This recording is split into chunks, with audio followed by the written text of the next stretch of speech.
Federal government approves 10 billion naira for FFS infrastructure upgrade, says Aregbesola.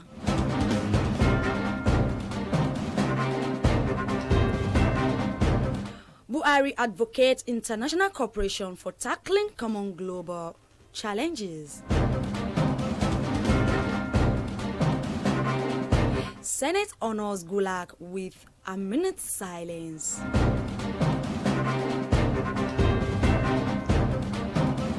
Israel losing U.S. perception battle as Palestinian sympathy grows.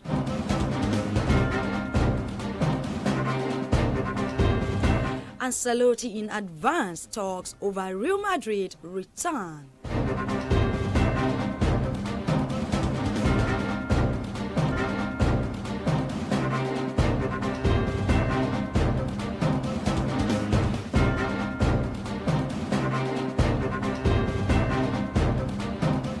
The time is 7 o'clock. You are listening to JFM 95.5, Jajalaye Garden City of Ogboro Road, Shaki, Oyo State, Nigeria.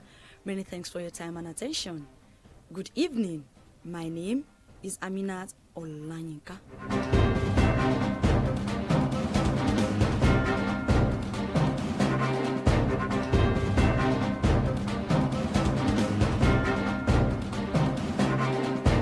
Coming from federal government. The federal government has approved 10.4 billion naira for infrastructure upgrade for the federal fire service to enable the service face the challenges of firefighting in the country. The Minister of Interior, Ogbeni Rauf Aregbesola, who disclosed this today in Abuja, applauded President Muhammadu Buhari for the unprecedented support accorded the fire service. Speaking during the inauguration of 7 firefighting trucks and 20 ambulances at the Old Parade Ground, Abuja, Aregbesola said the service would forever be grateful to the present administration.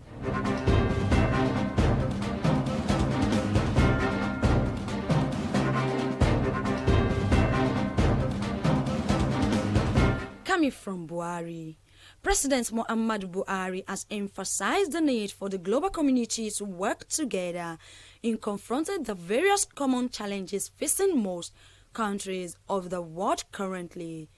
The president spoke at a ceremony to receive letters of credence from ambassadors of Republic of Bulgaria, Mr. Yanko Giordano, People's Republic of China, Mr. Kui Chianchun, High Commissioner of Islamic Republic of Pakistan, Mr. Muhammad Tayyab Azan, Ambassadors of the Republic of Turkey, Mr. Hidayet Bayraktar, and Ukraine, Valery Kidoda, at the State House. According to a statement issued by a special advisor on the media and publicity, Mr. Femi Adesina, President Buhari observed that the menace of COVID-19 with spillovers into dwindling national economy would require a global framework to ameliorate the burden of struggling citizens and reignite growth.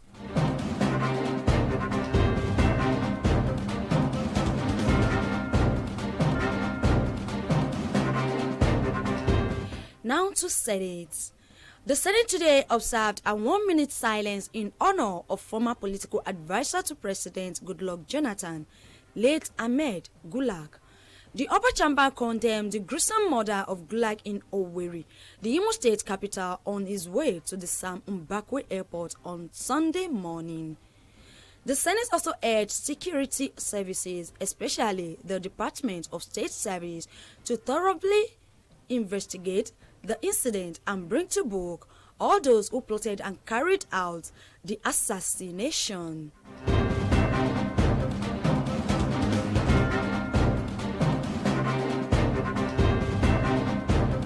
Now to Hassan. In the wake of increasing attacks by Hassanists in some parts of the country, the federal government has challenged states and local governments to take advantage of the constitutional provision in the concurrent list to establish their own fire stations in order to increase response time during emergencies. Minister of Interior Ogbeni Rauf Areweshala gave the charge today in Abuja during the commissioning of 20 newly procured basic life support modern ambulances buses, 7 firefighting trucks, and the pull-out parade of 3 senior officers of the service. He said, and I quote, "Our service as the Federal Fire Service is to complement the state, not to be the main and only firefighting organizations in the state. As a matter of fact, if we must go by the spirit and letters of the Federal Constitution, local governments too must have capacity to fight fires."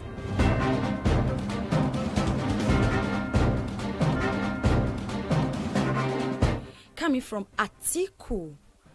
Former Vice President Atiku Abubakar has expanded his investment in his home Adamawa State with a new woven sacks factory and a shrink laminate plant at the capital city, Yola. He also inaugurated the head office and branch of a microfinance bank, of which he is the principal shareholder, Standard Microfinance Bank in Yola. The companies are coming on stream as part of the growing investment of the former vice president in his home state.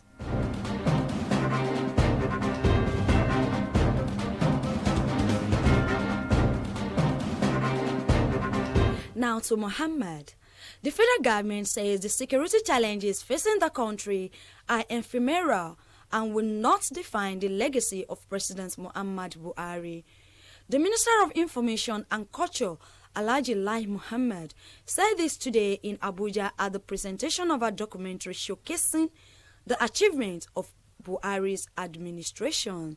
He further said, and I quote, "I want to state emphatically that while more attention has been given, especially in recent times, to the security challenges facing our country, those challenges are fleeting and will not define the legacy of President Muhammad Buhari."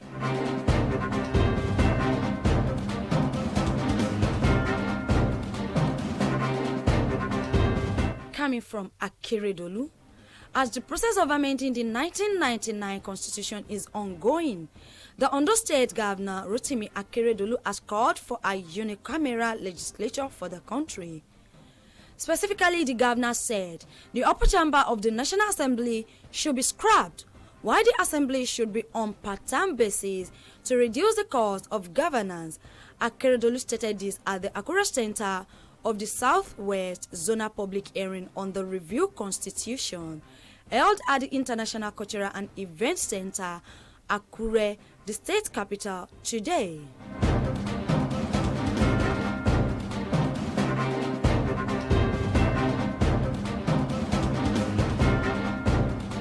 Now to NANS. Kaduna State chapter of the Apex Students Union in the country, the National Association of Nigerian Students, has raised concern that thousands of candidates may be disenfranchised from taking part in this year's Joint Admission and Matriculation Board due to itches in their NIN and profile code. NANS chairman in Kaduna State, Udaifa Bello, in a statement disagreed with the JAMB on reasons it gave, hence called for reasonable extension of electronic registration instead of risking students' life to travel to JAMB headquarters in their respective state capital for manual registration. According to him, JAMB had shut out thousands of candidates who were unable to obtain profile code before May the 27th from registering online for this year's examination. And now to the news outside the country. Last month, as Israel carried out an 11-day bombing campaign on the besieged Gaza Strip and Hamas, the Palestinian group that controls the Strip fired rockets back. Something important was shifting halfway around the world. For the first time in a long time, Israel seemed to be losing ground in the battle of perception in the United States as lawmakers question their government's pro-Israel policies. This is not about both sides, said U.S. Congresswoman Alexandra Ocasio-Cortez in a speech. This is about an imbalance of power, which tilts in favor of Israel largely because of American military and diplomatic support.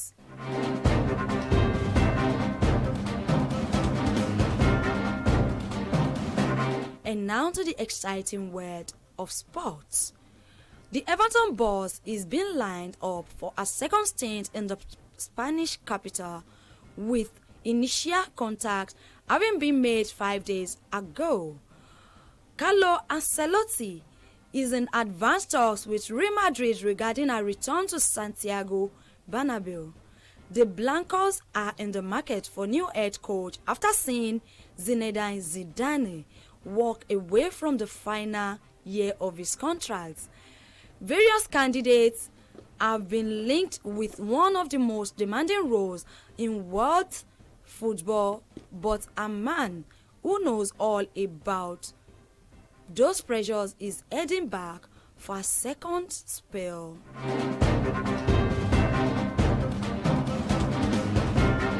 So NJFM 95.5 feedback news at 7. Here again are the recap of major stories.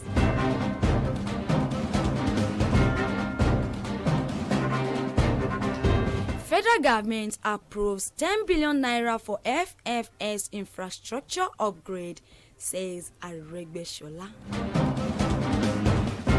Buhari advocates international cooperation for tackling common global challenges.